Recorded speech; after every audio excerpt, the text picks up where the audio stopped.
As we reflect on 24 years since the 9/11 terror attacks, we honor the nearly 3,000 innocent people killed that day, including 161 with ties to Connecticut.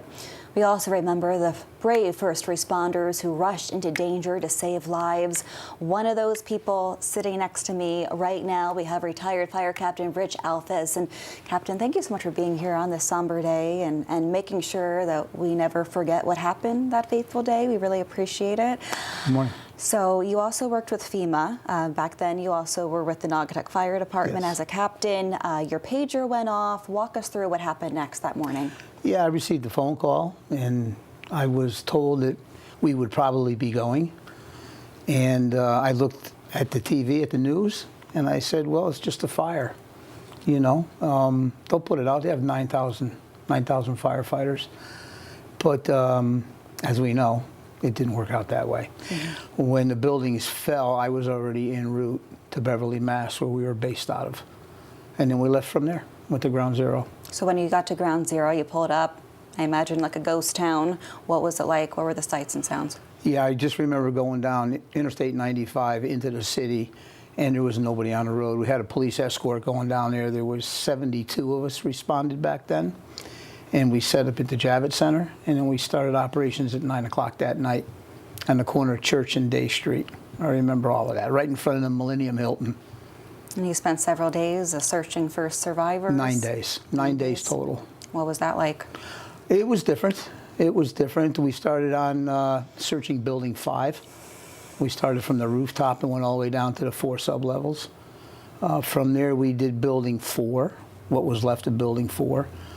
And then later on that week, we moved over toward the South Tower to get into the bank, which was, they thought that if anybody could have survived, it would have been down in that vault area. So that was our assignment, to go down there. You find anybody? No, ma'am. Everybody was deceased. And how did that feel? What kind of emotional toll did that have on you? Well, the job that we do is you see a lot of unfortunate times, and so it doesn't grow on you, but you learn to deal with it. I'm sure it's haunting in a way, because I'm sure you went down there hoping you would find people alive and rescue people. Yes, that was the disheartening part. There was nobody to save. Well, during your time there, your 9 days, you put your life on the line, probably not knowing the health impacts that day would have on you, just breathing all the toxic dust from that site, searching for potential survivors. How has your health been and impacted? I have some lung ailments as a result of the atmosphere that was there. We were supposed to wear what's called APRs, air purifying respirators, but you know, half the time they hung down here. We didn't wear them. And as a result, you know, many of us have some lung issues. It's not going to shorten my life, but I'm not going to run a marathon. Let's put it that way. People probably, that was the last thing people were thinking about, putting respirators on and thinking of themselves. Absolutely. Absolutely. What do you want people to know about those who struggle significantly health-wise because of their sacrifice that day? Right. Well, I don't want anybody to forget what happened, because if we forget, it's going to happen again. Though they say it probably will happen again, something like that. Hopefully not. Hopefully it never happens. You work with young firefighters today, some of whom weren't alive on 9/11. What message do you send to them?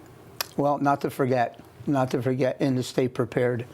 Get as much training as you possibly can so you are prepared in the unlikely event that something like that happens, or if they even respond to a structural collapse, what to do. And all of that stuff is important for them to learn.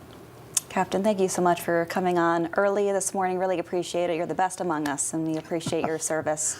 Thank you very much. All those years, 26 years with FEMA. Yes, My goodness, you just retired. Thank you so much.